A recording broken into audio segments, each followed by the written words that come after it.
Где-то я недавно на стриме обсуждал книгу «Почему нации занепадают». И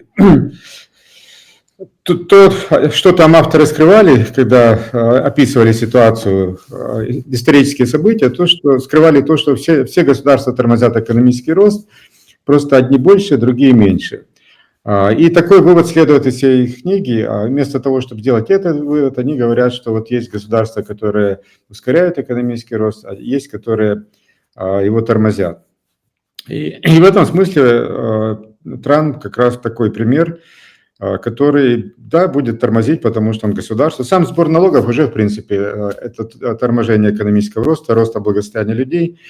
Если ты государство, то ты не можешь жить без налогообложения, и поэтому автоматически этот процесс тормозишь. Как ты его тормозишь? Значит, вводишь НДС, например, да, в США вдруг, вот, или там резко повышаешь таможенные пошлины, это уже не столь важно. Как я всегда говорю, на экономический рост в целом, если говорить о стране как таковой, то влияет не конкретно форма налоговой системы или структура налогов, а влияет общий уровень налоговой нагрузки на экономику. То есть, например, если он вдруг отменит или сократит какие-то налоги, ну и введет большие таможенные пошлины, и в результате это не уменьшит общую налоговую нагрузку, а наоборот ее увеличит, то это будет значить, что он тормозит экономический рост сильнее, чем все это делали его предшественники. Почему это он делает? Ну, во-первых, как и все политики, он, я уверен, не знаком с австрийской экономической школой, с теорией, с наукой человеческой деятельности, поэтому делает все навмання. И как он, наверное, ориентируется? Ориентируется таким образом. Вот до начала 20 века в США были таможенные пошлины как основной вид налогообложения и, по сути, единственный. И поэтому он, наверное, решил, что давайте сделаем то же самое, и опять у нас будет сумасшедший экономический рост, как происходило весь 19 век. Да, но только он, значит, или не договаривает, или умалчивает, или не понимает, что, ну, ты ввел таможенные пошлины, но тогда убери все остальное, потому что раньше внутри страны налогов не было, были таможенные пошлины. А так получается, мало того, что не убрал налоги, которые есть внутри страны, которыми обложен бизнес внутри страны, но и ввел таможенные пошлины, которые во много раз превосходят те таможенные пошлины, которые были в 19 веке в США. Поэтому, если сравнивать с предыдущими, значит, политическими деятелями в США, будет он тормозить экономический рост сильнее или медленнее, это нужно просто посмотреть общую налоговую нагрузку, какая получится после его реформ. Вот. А то, что он значительно ухудшает экономическое положение по сравнению с теми условиями, которые были в 19 веке, то это уже однозначно. Потому что, ну, тут цифры уже видны. То есть налоги, таможенные пошлины будут больше, а налоги есть, в отличие от предыдущего, от 19 века. Что касается, ну, это налогообложение, есть еще такой, значит, параметр оценки вмешательства государства, как государственные расходы или государственное регулирование. Оно измеряется, по сути, количеством чиновников и теми расходами, которые они несут. Каков первый шаг? Ну, по-моему, это уже мемом стало. Значит, как сократить бюрократию в США? Нужно создать еще одно бюрократическое ведомство. Да, значит, стыдливо сделано так, что это будет как бы неофициальное ведомство, оно не входит в состав правительства, а где-то в сторонке стоит, но тем не менее это ведомство, очевидно, у него какие-то есть расходы, очевидно, оно будет вмешиваться в экономический процесс. То есть вместо того, чтобы просто какие-то ведомства, вот как, например, чуть позже поговорим об образовании сократить налоги и так далее, он добавляет еще на старте дополнительные расходы государственные.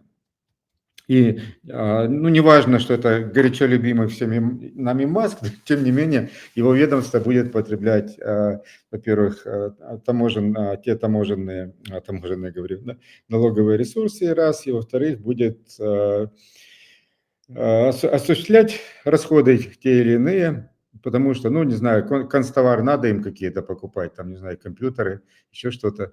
А так бы они достались предпринимателям и потребителям на рынке, а так достанутся этому ведомству.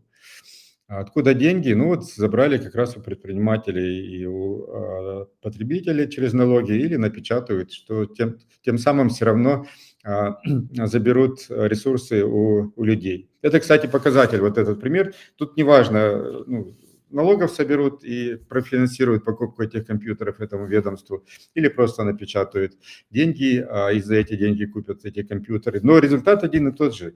То есть на рынке у людей компьютеров станет меньше, вот на это количество, они, куда они денутся, поступят чиновникам, бюрократам. Это вот такой яркий пример, который говорит, что инфляционный налог – это все-таки налог.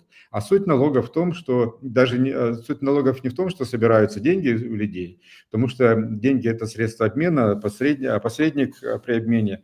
А суть налогов в том, что у людей забираются ресурсы. В данном случае там компьютеры, не знаю, автомобили какие-то будут, здание какое-то они будут, помещение занимать. То есть суть налогообложения в том, что у людей из рынка все это забирается, отдается бюрократам, которые ничего не производят. Как это делается? Напрямую через изъятие денег или печатанием денег, результат будет тот же самый. Получится, ну, в любом случае понятно, что Трамп, я думаю, что у него будут какие-то результаты все-таки, хотя и сказал, что налоговая нагрузка может вырасти и так далее, я думаю, все-таки, ну, как раз на это они посмотрят, ну, как минимум в отчетности будет показано, что налоговая нагрузка там на какую-то величину значительную или незначительную сократилась. Но это такой результат, то есть реального результата от этого получить будет нельзя. Почему? Потому что для того, чтобы получить от этого реальный результат, нужно понимать, что вредит экономике государства. И вот тут тоже показательна дружба Трампа с Миллеем. Миллей, ну, фактически, можно сказать, австрийский экономист, да? Хотя на самом деле я вот почитал его книгу, не всю, правда, только начал, и он там говорит, что нет, я не австрийский, ну, в смысле, я не принадлежу к экономистам австрийской экономической школы. У меня много общих взглядов, как он пишет, мы там во многом в чем совпадаем, но в принципе нет. Я не с этими ребятами, они там, значит, я с ними не согласен, они во многом в чем не правы. Вот. Но тем не менее, он подавал себя как либертарианец, мы к нему относились как к либертарианству. И мы видим результат очень такой сомнительной его деятельности. Это при том, что человек, ну, если даже он не считает себя австрийцем, ну, он в любом случае экономическую теорию австрийской экономической школы знает хорошо, он озвучивает, что государство – это преступник, грабитель и так далее, значит, от него надо избавляться. И даже у такого человека результаты, ну, скажем так, мягко говоря, скромные, да?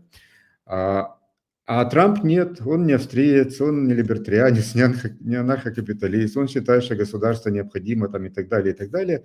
Поэтому у него результаты будут еще намного скромнее, чем у Миллея. То есть фактически все сведется к тому, я думаю, что результаты будут в лучшем случае такие же, как у Рейгана, например. Но тут надо понимать, когда я говорю, что такие же результаты, как у Рейгана, нужно понимать, что это на самом старте его президентской карьеры. Почему? Потому что если мы посмотрим на реальность, вот человеческая деятельность же говорит, надо смотреть на действия, а не на слова. Потому что слова, конечно, могут и совпадать с действием, но на самом деле это разные вещи. Потому что человек что-то говорит, чтобы ему, то есть он испытывает потребность в том, чтобы это сказать, чтобы достичь какой-то цели, именно словами, создания какого-то впечатления у людей. А действовать он может совсем по-другому. Так нас интересует действие. Вот если мы посмотрим на действия Рейгана, то мы увидим, что вся его риторика, значит, антигосударственная, что вот государство это не решает ваши проблемы, оно и есть ваша проблема, ну и так далее, то это просто слова, потому что все, что он делал, с этим не совпадает. Если мы посмотрим, как рос государственный долг, то государственный долг при нем вырос намного больше стал, чем был до него. Если мы посмотрим на уровень налоговой нагрузки на экономику, то оказывается, что она к концу его президентства стала выше, чем была до начала его президентства, например. Поэтому у Трампа не может быть лучше, во-первых, потому что у него никогда не было такой риторики, даже как у Рейгана, а значит, в действиях он будет еще слабее. Ну, это я уже, наверное, там увлекся, отошел в сторону. Мы говорили о таможенных пошлинах. С точки зрения экономики, науки экономической, то это, естественно, ухудшит положение людей. Не знаю, стоит ли здесь говорить, почему и как это происходит. Я думаю, наши слушатели уже неоднократно это слушали. Просто необходимо зафиксировать для наших новых слушателей, что да, это ухудшит положение людей. Ну, каким образом ухудшим, все-таки в двух словах скажем. Потому что если, допустим, сейчас не скажу точную цифру, ну, например, половина товаров, которыми пользуются люди в США, там, импортного производства. Это значит, что если пошлины вырастут, это значит, что им этих товаров будет доставаться меньше. Либо, если они будут настойчиво покупать все-таки импортные товары, значит, будет доставаться меньше отечественных товаров. Ну, просто денег же у них меньше будет, потому что больше уйдет на импортные товары. А что значит, у них будет меньше денег оставаться на отечественные товары? А это значит, это отрицательно повлияет на внутреннего как раз того производителя. То есть потребитель от него будет меньше денег нести. Тут, конечно, можно опять продолжать печатать деньги и раздавать, чтобы их было больше, но это не решит проблему, это просто повысит цены и на то, и на то, и на другое. Это что касается даже количества товаров. Вот когда Трамп говорит, что появится, так как мы, значит, поставим заслон импортным товарам, появится много новых там, мелких производителей, которые что-то будут производить. Ну да, это тоже будет, но вопрос, что они будут производить. Потому что если бы они могли производить конкурентоспособные товары по сравнению с импортными, ну, очевидно, они бы и так производили. А если они не производят, значит, они не конкурентоспособны. Вот если вдруг начать их сейчас производить, это значит, да, появятся вот такие товары, но они будут хуже, чем те импортные товары, которые до сих пор, пока, во всяком случае, доставались американцам.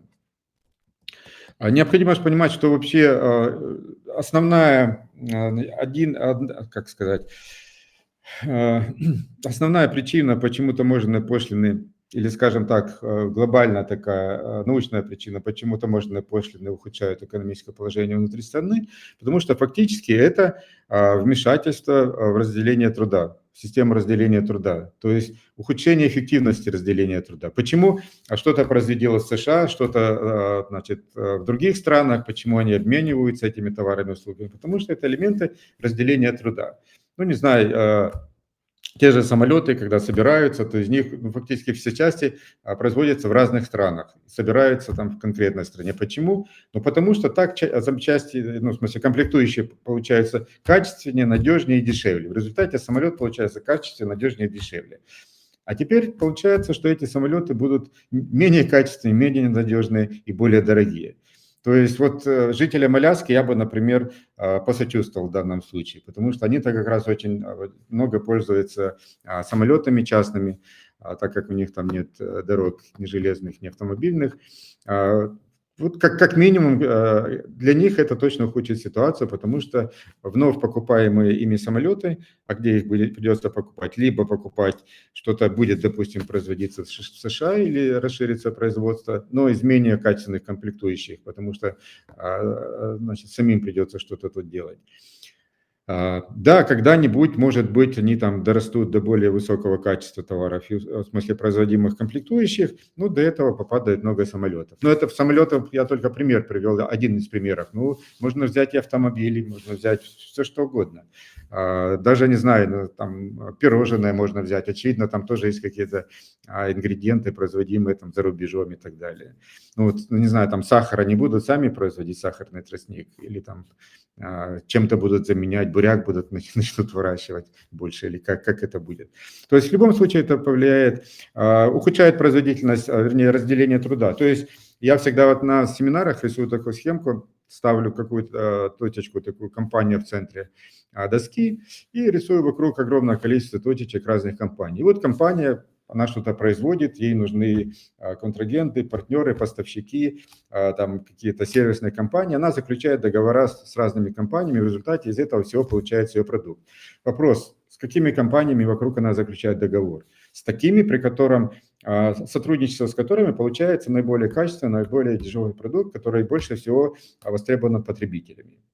А теперь, говорю, давайте идем дальше. Вот все было пока хорошо, компания заключила отличные договора, все прекрасно работает, потребители довольны. А теперь появляется государственная граница. И рисую вокруг нескольких точек, и в том числе вокруг этой точки политическую границу. Это таможенная граница в том числе. Что получается? Получается, что если раньше, теперь какие-то компании оказались за этой границей, партнеры этой компании. Раз появились таможенные платежи, пошлины, задержки по времени для растаможки там, и так далее, значит, эффективность заключения договора с этой компанией уже резко падает. И действительно, в этой ситуации может оказаться, что эффективнее заключить договор с какой-то другой компанией, которая внутри этой политической границы находится, и продолжать производить товар. Но к чему это привело? Это привело к тому, что в результате, вот таможня в результате здесь, таможенные тарифы, таможенные пошлины привели к тому, что предприниматели их таким образом вынуждают заключать договора с менее эффективными партнерами. Соответственно, получается менее качественный и более дорогой товар. Вот что такое таможенная граница. То есть вот это разделение труда, которое было до появления политической границы, оно было наиболее эффективным, потому что не будет предприниматель заключать договор значит, на поставку чего-то менее качественного и более дорогого, если можно заключить договор на поставку чего-то более качественного, более дешевого. Вот до политической границы он так и заключил. Появилась политическая граница, точнее, политическая граница может и появиться без таможенных пошлин, но если по этой границе появились таможенные пошлины, все, теперь ему уже, то есть все это разделение труда, система разделения труда наиболее эффективно разрушена, и, предприниматель не может не работать, ему приходится, значит, модифицировать эту систему разделения труда и приспосабливаться к менее эффективной. Все, то есть, кто от этого страдает? Потребители страдают. И не только потребители, в том числе, кстати, и работники этого предприятия. Потому что покупаться будет меньше, значит, и так далее. Поэтому, когда даже Трамп говорит, что появятся какие-то там новые небольшие компании, которые начнут что-то производить, да, возможно. Ну, во-первых, их потребители будут страдать, которым придется перейти на продукцию этих компаний. А во-вторых, все-таки Бастиак гениальный наш друг, чего здесь не видно? Не видно, что будут страдать значит, производители, а в том числе и их наемные работники, положение которых ухудшится. То есть, которые то есть у людей будет меньше денег покупать их товары, выручка уменьшится, прибыль уменьшится, в том числе, возможно, придется их увольнять. Да, и тогда они, получается, в лучшем случае, то есть в худшем случае окажутся безработными, а в лучшем случае перейдут с этого более эффективного предприятия, где они неплохо зарабатывали, в это вновь появившееся небольшое новое предприятие, о котором говорит Трамп, на котором они не смогут получать такую заработную плату, как получали на предыдущем. И в результате у них опять будет меньше денег, они смогут меньше покупать, а так как импортные товары опять подорожали, то они намного меньше смогут покупать отечественных товаров по сравнению с тем, когда они работали на процветающем предприятии. То есть вот таким образом это действует. Понятно, что это не произойдет сразу, это не произойдет, то есть не начнется Великая депрессия там моментально. Хотя, если, конечно, продолжать такую политику, можно и до этого дойти. Но все равно изменения будут. То есть, скажем, если не знаю, там в месяц ставало безработными, там, допустим, 10 тысяч человек, сейчас станет там 10 500 в месяц становиться безработными. Для страны такое огромное вроде бы незаметно. Но для этих 500 человек это очень даже заметно. То есть без этой политики этого бы не произошло, например. Вот так, в двух словах по поводу таможенных пошлин и значит, того, что Трамп стал президентом и о его планах. Кстати, по поводу его планов о либерализации экономики. Вот к Милею, кстати, те же самые были вопросы. С Милеем, допустим, понятно, как понятно, там не такая яркая ситуация, бьющая прямо в глаза. США.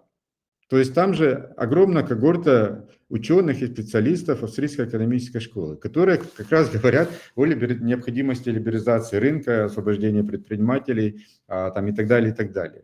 Почему в команде Трампа они не появляются? Да, мы Маска любим, но он не австриец, он не экономист. Значит, Почему не появились те люди, то есть США, во всяком случае, до недавнего времени, если не учитывая нас, были самым таким оплотом либеральных, либеральных знаний, ну, имеется в виду либертарианство австрийской экономической школы. То есть вот пришел президент, возьми себе в команду, тем более их финансировать не надо, как институт, в институте Мизеса они финансировались, так и будут продолжаться финансироваться, но хотя бы они подскажут тебе, что делать. Нет. Я не думаю, что Трамп не знает о существовании института Мизеса. Но тем не менее нет, то есть мы не берем таких людей. Вот Маска возьмем. Он говорил что-то о либерализации, о снижении налогов, снижении регулирования. Людям это нравится, мы его, скажем, вот мы его взяли. Ну, реальных людей, которые могут что-то посоветовать, он не взял. Но опять же, здесь, с другой стороны, можно Трампа простить. Ну, он все-таки государственник, политик, пусть и не, значит, скажем, как неурожденный политик, да, то есть не принадлежит к этой когорте чиновников с детства. Но этого не сделал Миллей. То есть он взял хотя бы одного ученого австрийца, который, ну, не ученого, там, не знаю, там, практиков, трудно сказать. Ну да, ученого австрийца, нет, тоже не взял. Поэтому к Миллею здесь больше претензий в этом смысле, а к Трампу, ну, здесь все понятно. Но просто это свидетельство того, что никаких там серьезных реформ не будет. То есть я говорю, что что-то может быть похоже на Рейгана, ну, очень-очень приблизительно. То есть даже не настолько... Не так, у Рейгана были слабые изменения в сторону либерализации, больше внешние какие-то формы наблюдались, а не практические. У Трампа будет еще меньше. По поводу Министерства образования, ну, здесь все просто. Здесь как раз его шаг, ну, мне нравится, он правильный. То есть убрал федеральное министерство. Фактически он провел децентрализацию в системе образования. Да, она по-прежнему осталась государственной, то есть штаты управляют у себя системой образования. Внутри штата это ничем не отличается от государства, но как минимум произошла децентрализация, и как минимум будет хоть какая-то худо-бедно конкуренция между, значит, системами образования в этих штатах. И если, значит, где-то там совсем закрутят гайки, как, собственно, федеральное агентство, федеральное министерство образования дело, то, значит, родители могут переехать с детьми в другой штат, чтобы дети там учились, например. Все равно это не решение проблемы, то есть, ну, может быть, он дальше пойдет, тут трудно сказать. То есть речь должна идти все-таки о сокращении системы государственного образования, закрытии, может быть, ее, отдаче, передать все образование, все сервисные услуги по образованию рынку. Ну, я не думаю, что Трамп на это пойдет, но как минимум вот этот шаг, потому что вот нас часто спрашивают, а что делать, да, как вот двигаться в сторону либертарианства, либертарианского общества и так далее. Вот один из шагов реальных, практических, это децентрализация. Ну, в любой сфере, какую бы вы сферу ни брали, децентрализация. Вот если Министерство образования, на примере Украины можно сказать, уберите Министерство образования, пусть, например, области занимаются образованием своим. А потом дальше децентрализация, пусть районы занимаются, пусть населенные пункты занимаются, пусть кварталы, пусть школы, потом пусть каждый человек сам занимается образованием. В результате на основе добровольных контрактов, значит, возникнет частная система образования. Поэтому это шаг в правильную сторону, но это не ликвидация, нужно понять, не ликвидация системы образования государственной, а просто ее децентрализация. Шаг полезный, правильный, в правильную сторону. Надо идти дальше, но я сомневаюсь, что он пойдет дальше. Ну и на этом американцы должны ему сказать, конечно, спасибо.